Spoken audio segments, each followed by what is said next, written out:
Thank you, and good morning, everybody. It is November the 1st, and yes, we are still members of the European Union.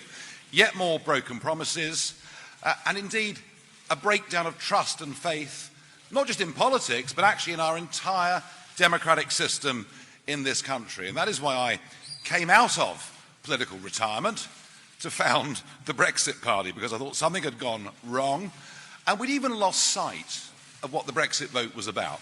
It was about us becoming an independent, self-governing nation. That's what people voted for, 17.4 million of them. And the sheer level of broken promises is astonishing. I mean, the Labour Party absolutely promised everybody during the campaign, after the campaign, and even in their general election manifesto that they would honour the result of the referendum and implement it. And yet, where are we now with Corbyn's Labour Party? Well, they're now promising us that if they win the election, they will go to Brussels and negotiate a new deal. They will put it to us in a second referendum, and it sounds like many of them will actually campaign against the deal their own government has negotiated. But they are offering us a choice of remain or effectively remain. And for 5 million Labour voters who turned out in that referendum back in June 16 and voted to leave, this represents nothing less than a complete and utter betrayal. It is a Labour Party that represents Islington, not Isloin, Hampstead, not Huddersfield, and Dalston, not Doncaster. And I have to say, the idea that these old Labour voters, Workington man, I think they're now described as, are suddenly going to vote for Boris Johnson and Boris's Conservative Party, I think is nonsense. I think we showed in those few weeks of the European elections what our potential appeal to Labour Leave voters was, because our highest scoring region was the North East, followed by, in fact, the results that took place in South Wales. So I think that the Brexit Party poses a very major problem to Labour, particularly in Wales, the Midlands, and certainly many parts of the north of England. And there are now so many Labour Leave seats represented by Remain members of Parliament that be in no doubt, in terms of winning seats, we view those constituencies around the country as being absolutely among our top targets. And perhaps to prove that point, in the course of the next week, I will be in the East Midlands, I will be up in the North East, I will be in South Wales, I will be in East London, and yes, next Wednesday I'll be in Workington as well. Something I think that was completely misunderstood the last time I did this, which was in 2015, when I led UKIP into that general election. Everyone seemed to think, media commentators, newspaper editors, that somehow, because UKIP were fielding hundreds of candidates, we would have a very negative effect on the Conservative Party. And the absolute truth of it, something that is now acknowledged by some, is that it was in fact the UKIP vote that disproportionately hurt the Labour Party in those 2015 general election. And actually, there wouldn't have been a Conservative majority if it hadn't been for the effect of the UKIP vote. So this continued lazy thinking that somehow Brexit voters are all Conservatives is nonsense. This issue is so fundamental, it crosses all normal political divides.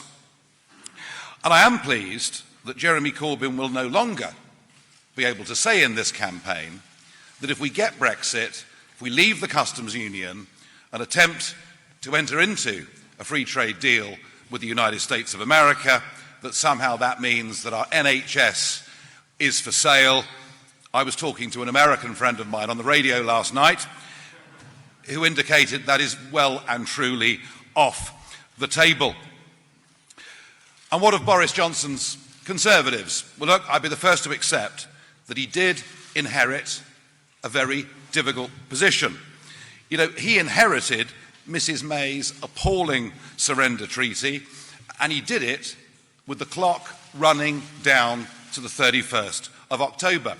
And I don't doubt for a moment that he tried his best to improve it. And perhaps the one significant achievement was that Great Britain is not committed to being in the customs union. But the price of that was appalling.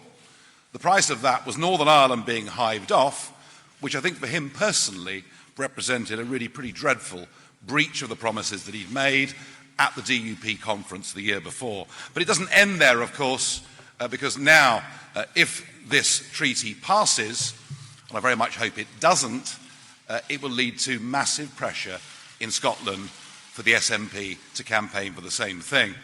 Boris tells us it's a great new deal. It is not. It is a bad old treaty, and simply, it is not Brexit.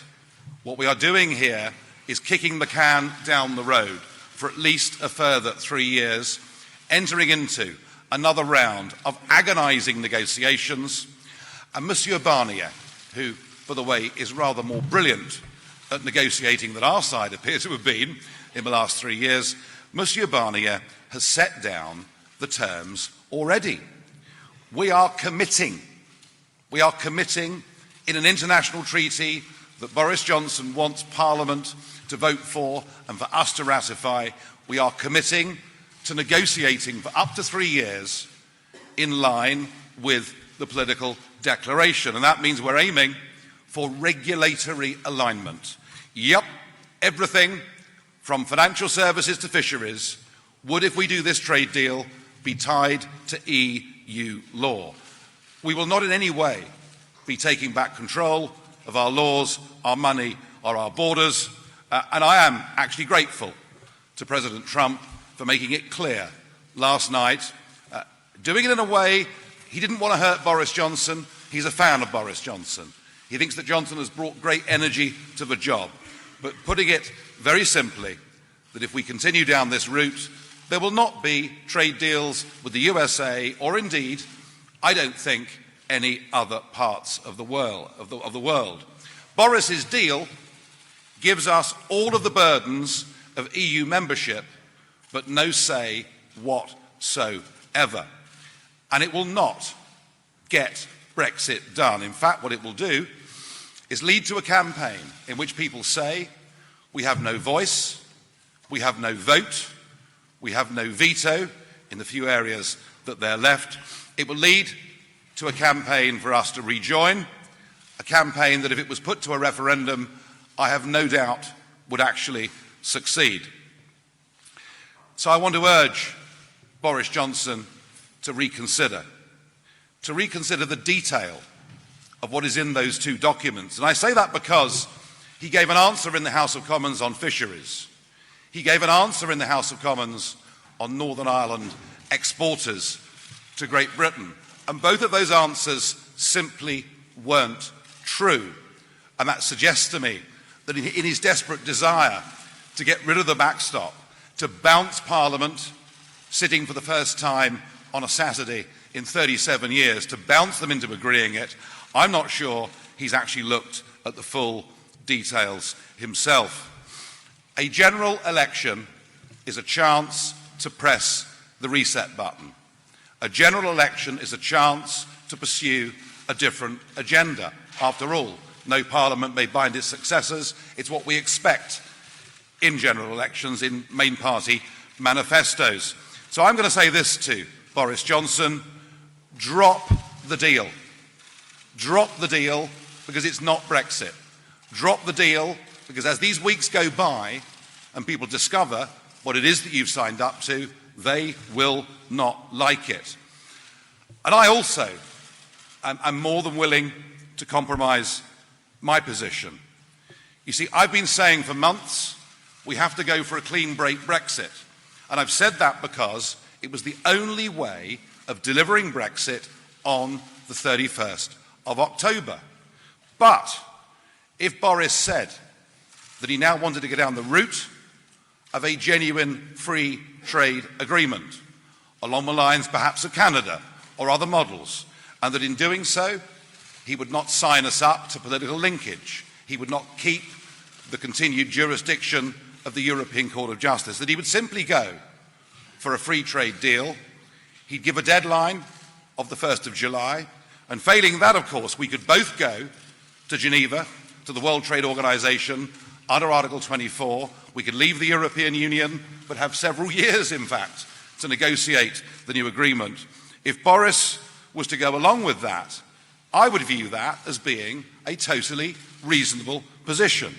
And in the interest of building a Leave alliance, I would be more than happy to back that. Of course, he would have to say that if they were being completely unreasonable, if they didn't want a free trade deal, if they weren't prepared to go to Geneva, then of course we would leave on July the 1st on WTO terms, and he would have to say it, and indeed he really would have to mean it. Either way, pursuing that route would mean not having a new EU treaty. Pursuing that route would mean not entering into negotiations on the completely impossible conditions that Barnier has set out already in the political declaration, and that really would be Brexit. I believe the only way to solve this is to build a Leave alliance across this country. And that doesn't mean just Conservatives and the Brexit Party. There are Labour figures out there that I've spoken to who would more than happily stand in this election if we could put this coalition together. But if it was done, Boris Johnson would win a very big majority. And on that manifesto, we really could get Brexit done. In fact, to quote a friend of mine, we'd become an unstoppable force. I hope and pray that after 25 years of endeavour on my part, that this works. But if it doesn't, well then, the Brexit Party will be the only party standing in these elections that actually represents Brexit. And if that's the situation, there are two things that we will do. The first is to make sure that every house in this land is informed as to what is in the treaty and what is in the political declaration, what the costs of this are, what the time implications are, to make people truly understand the extent to which this is a sellout. And the second thing in those circumstances that we will do is we will contest every single seat in England, Scotland and Wales.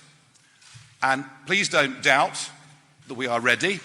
Don't underestimate our determination or our organisation. Indeed, next Monday we have 500 candidates coming to London, and they will all be signing their candidate forms on that day, and you're all very welcome to come along and to witness that. You know, as we showed in those European elections, we are able to attract a very high quality of candidate with far more diverse backgrounds than the Labour, Conservative or Liberal Democrat parties. And we're doing this because, you know, coming from all walks of life, we don't trust the establishment to deliver on their own. Indeed, if it hadn't been for Jimmy Goldsmith, the Conservatives would never have made the pledge to have a referendum before joining the euro. If it hadn't been for UKIP, there would have been no referendum on EU membership. And without the Brexit Party, we will never get a meaningful Brexit done. We are determined to deliver Brexit. We are equally determined, as you've heard earlier on this morning, that politics cannot just go back to the way that it was before. This country is crying out for genuine political reform, and we will campaign on that during this general election too, because we really do want to change politics for good. And I know inevitably you will ask me about funding. Well, I can tell you we have enough money right now for a fully funded election campaign, and by the look of the way money is coming in on our website, we will have more than enough to fight this campaign and to fight it well. Now, of course, I'm open and flexible to local exceptions, and already we are in communication with a number of MPs who are prepared to renounce the withdrawal agreement, to renounce the deal, and they themselves to stand on a ticket of a genuine free trade agreement or leave on WTO terms. And of course, in those cases where MPs say this, we will view them as our friends and not as our enemies. And more interestingly, already we're being approached to put together informal arrangements on the ground, constituencies in which they may have a better chance of winning and we won't bother to campaign, but equally constituencies in which we have got a better chance of winning and they won't campaign. And that is already beginning to come together. But that is not the real deal. The real deal is a Leave alliance that wins a big majority in Parliament. The real deal is a Leave alliance that delivers a genuine Brexit. I hope that common sense prevails over the course of the next 2 weeks. We are prepared, all of us in the Brexit Party, to put country before party, and we put that appeal out to Boris Johnson and others in the Conservative Party. Now is the right time to do this, but if they choose not to, we will stand up and do this on our own. 17.4 million people voted Brexit, and they deserve to get it. Thank you.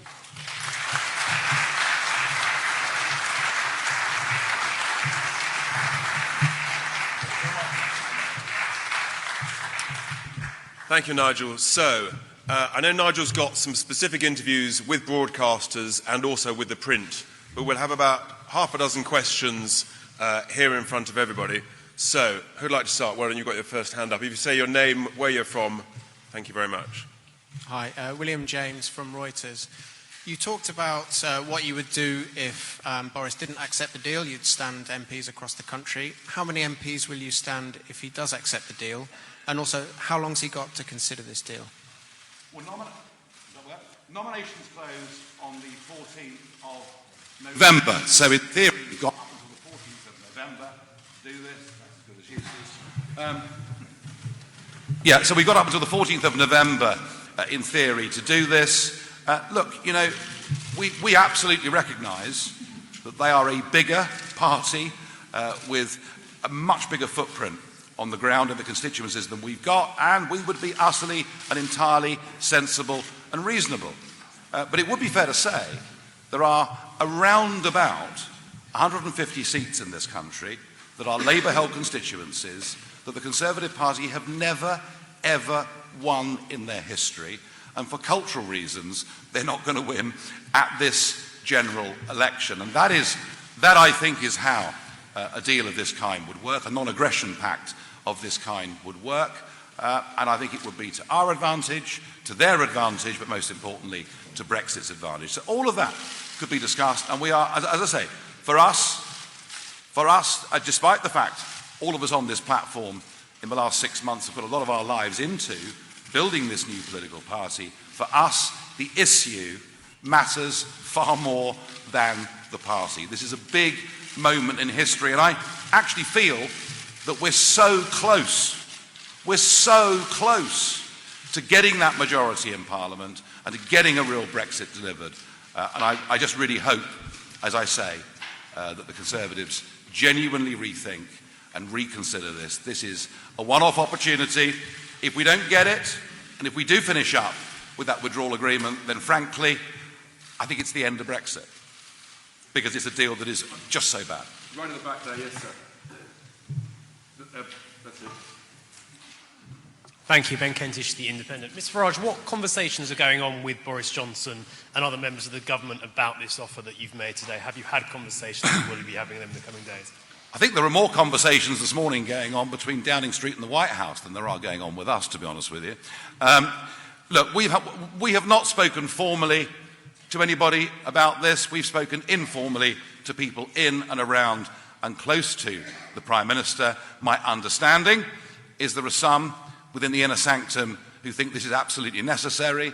There are others who think it's the last thing they would ever do. Others who think we'd almost rather lose and then blame the Brexit Party afterwards than come to an accommodation. What I do know from the month of September, when Richard and I travelled right across the country doing a series of big public events, is that everywhere we go, we meet local associations who are absolutely desperate to do this. So I'm convinced that there's a big majority, actually within the party, that want to do this. Maybe one or two roadblocks in Downing Street.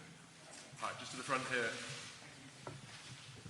Angus Walker, ITV News. Isn't it more realistic in terms of delivering Brexit for voters to vote Tory? Could a vote for the Brexit Party actually block Brexit? If Mr. Johnson stands on the deal he did in Brussels 2 weeks ago and on implementing that treaty, that is not Brexit. And that's the point. It's not Brexit. It doesn't free us. It just kicks the can a few years further down the road. It's not Brexit. So in those circumstances, we would be the only Brexit choice. And here's Boris Johnson's problem. You know, with the sheer level of Brexit exhaustion, he comes back from Brussels and cries victory. And everyone says, oh, thank goodness for that. We've got a breakthrough, isn't it wonderful? And then it's put to Parliament, or supposed to be put to Parliament. Sir Oliver Letwin rather changed that, but put to Parliament before anyone's got time to even read it or to understand what is in it. And Boris Johnson's big problem is this. If he thinks he can survive 6 weeks on the basis of what's in those documents, without the country waking up and without Brexiteers being appalled by it, he's got another think coming. So I think there is, as I say, a couple of weeks in which he can press the reset button on this, and I very much hope that he does. Well, look, I don't know what the likelihood is, and it doesn't have to be a pact, it can be a non-aggression pact. There are lots of different ways this can be done, but the idea of building a Leave alliance is one that I genuinely believe in. Hi, John Johnson, Politics Home.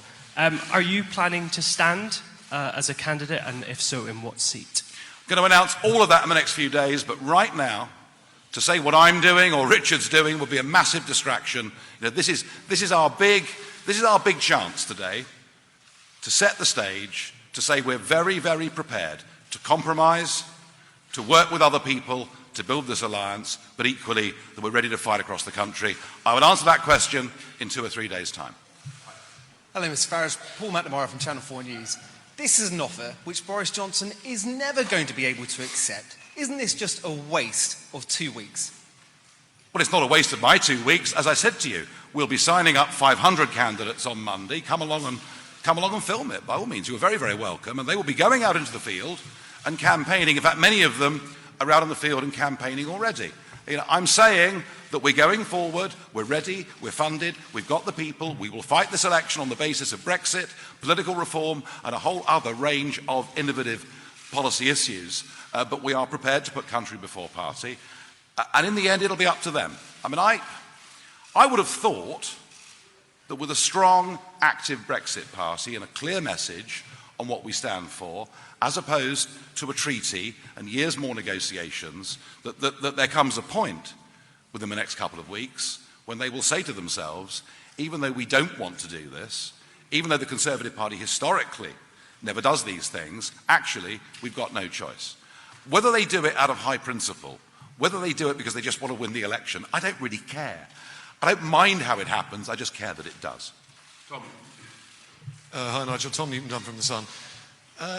Just to make clear your terms, it would appear you're asking Boris Johnson to stand aside, not field Tory candidates in 150 seats to give you a clear run, and in exchange, you won't field candidates in every other Tory seat. Is that correct? And secondly, if he doesn't accept your terms, what is your realistic hope going head-to-head against him everywhere of how many MPs you can get? 5, 10, 50?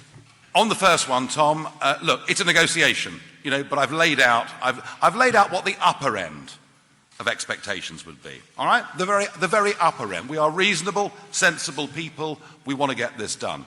In terms of winning seats, well, look, you know, no one knows more than me how punishing the first past the post electoral system can be. I know it better than anybody, and it's difficult. The difference, Tom, this time is there are now many more seats that are 3 or 4 way marginals, where a score of 31% can win seats. So I'm not going to make any silly, wild predictions, but it's going to be much easier to win seats in constituencies in this election than it's been in modern history. We've got time for about 3 more. Kate. Hi, it's Kate Proctor from The Guardian. Nigel, is the stumbling block to you forming this Leave alliance specifically the fault of Dominic Cummings? I don't know is the honest truth. You know, I'm sure he's a very charming chap and easy to work with, but I don't know. All I can say to them is this. If they really think they're going to win this election with their Workington Man proposal, they really want to get outside of the office and of London a little bit more, because they really are whistling in the wind. They need to rethink this. You know, I find it very interesting that on the tour that Richard and I did, we did a day in Doncaster, a big event at the racecourse in the evening, and it was an area which in the European elections we topped the poll in pretty much every single constituency, or at least council area as they were counted. And 5 days later, who was in Doncaster? Boris Johnson. I think he perhaps should be spending more time in seats where they're vulnerable to the Liberal Democrats, rather than wasting his time going after the old Labour Leave vote. As I say, I don't know fully what their thinking is, but I do know, because I have had reach out from some who visit that building regularly, so there is a conversation going on. Thank you. Andy Bell, 5 News. Mr Farage, I mean, it might not be the purest form of Brexit that you would like, but there are millions of people out there who voted for Brexit in 2016 who think they're about to get it with Boris Johnson's agreement. Aren't they entitled to say, you're the one who's now going to mess this up by potentially allowing Jeremy Corbyn into Downing Street, and there'll be another EU referendum, and that will be the end of Brexit? Well, quite often people buy used cars and the bonnet looks quite shiny and it all looks very attractive, but it breaks down rather quickly and is a disappointment in every regard. And that's exactly what Boris is trying to do. He's trying to sell a second-hand motor where he's polished up the bonnet, but actually underneath, nothing has changed. This is Mrs. May's appalling surrender treaty. That is what it is. And I would say this to you. Do people want resolution on this? Of course they do, and I understand that completely. But this is not Brexit. If he decides that he can go on selling this as Brexit, very good luck to him. Because I think by the time December the 12th comes along, the country will understand what's in it, will understand that it's not Brexit. We will make sure of that. I mean, you keep saying that you are the only party fighting for a real Brexit, but there is more than a reality that you would split the Brexit vote. So do you accept that there is at least a risk that you could be the last hope of Remainers and those campaigning for a people's vote? At least a risk? Well, I think you're right, John. I mean, I think the risk of the vote being split is very real. Very real. We saw it in Peterborough. You know, we were the lead challenger to the incumbent Labour Party, and because there was a Conservative candidate, the Labour Party won by 600 votes. It's a seat the Brexit Party would have won if the Conservatives had not split our vote. And equally, in Brecon and Radnor, which in the end became a very close head-to-head between the Liberal Democrats and the Conservatives. The Liberal Democrats won by a relatively small margin, and the Brexit Party vote, although a weak seat for us, was in double digits.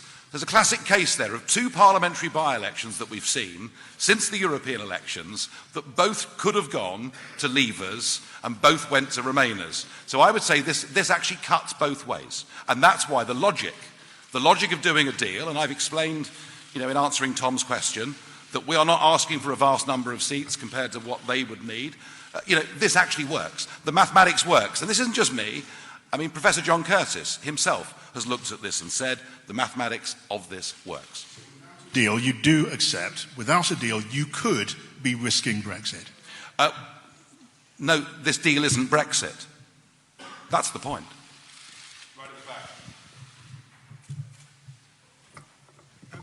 Nigel, Theo from LBC. Just very quickly, is there a danger that Boris Johnson was to say something to you before November the 14th when nominations close, you're able to do a deal on your clean break Brexit platform, and then the manifesto, the Conservative manifesto, looks markedly different from what he promises you?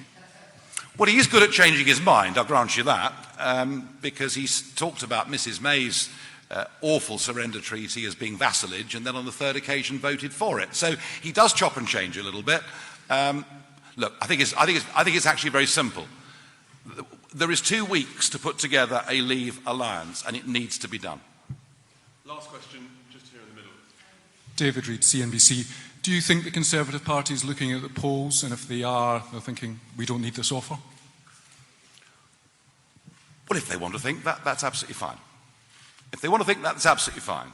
If they think, if they think that suddenly, after years of letting people down and breaking virtually every manifesto promise they've made at election after election, that they can stand up as the Conservative Party and all the Leave voters in the country will say, hooray, you know, we are all going to back Boris Johnson. They don't understand the makeup of Brexit voters in this country. No one party owns the Brexit vote, and that even includes the Brexit Party. This is something that crosses all traditional loyalties and divides, and it's why the only way to get Brexit done is to form a Leave alliance and to win this election with a big, stonking majority. Great. Thank you. Thank you very much, everybody. That concludes the formal part of the proceedings. I know we've got some individual interviews and things booked, so thank you very much indeed. Enjoy the rest of the day.